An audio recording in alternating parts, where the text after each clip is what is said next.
Hello people, in this video we are going to differentiate ln x and we are going to prove that that is equal to 1 over x. Okay, solution.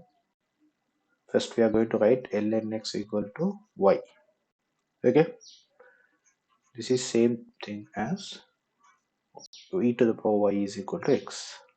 This both equation means the same thing. So next we are going to differentiate this equation implicitly with respect to x. Okay, so when we do that, we know that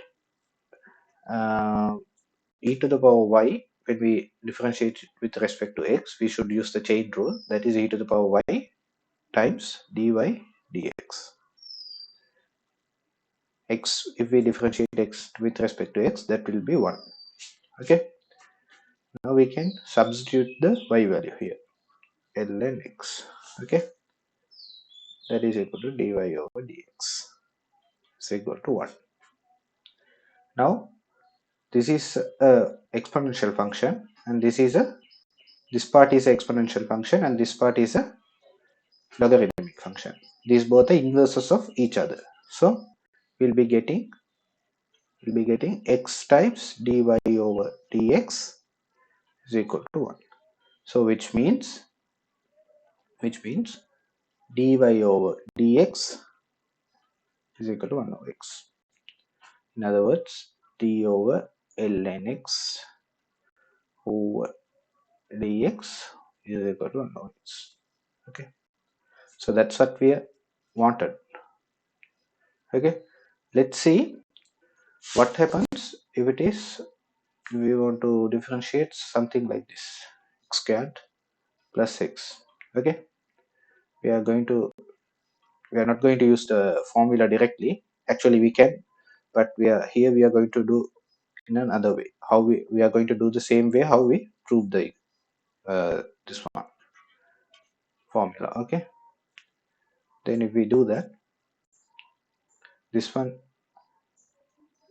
so this is what we need to find. So before doing that, what we need to do is we want to set this function to some value y. Okay, actually this is example 2.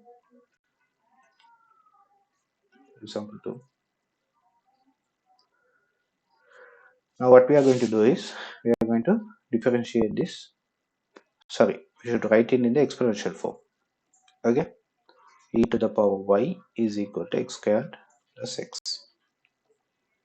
Now we can write it like this: e to the power ln x squared plus, no, let's first differentiate it. E to the power y dy over dx is equal to 2x plus 1. Okay, then dy over dx, now we are going to substitute this value, y value, that is ln x squared plus x, right, is equal to 2x plus 1. Now what we are going to do is dy over dx is equal to, here this both cancels each other, so we will be getting x squared plus x. Okay, now what we do is subject this dy over dx, which will give us x squared plus x. Okay, so this is the final answer. Instead of this is actually we went from the definition. We didn't go from the definition. We actually did like we proving the definition. Okay, so if we are going to use the definition directly, what can we do? We can directly do this 1 over whatever inside the parenthesis, that is x squared plus x, and then we differentiate this with respect to x, that is 2x plus 1. Okay, so this is what we got, right? Using this method also, both yields the same answer. So we can directly use this method. This is easier, but to show the how we derive these equations, I did in the long method. But actually, going forward, we are going to use this method.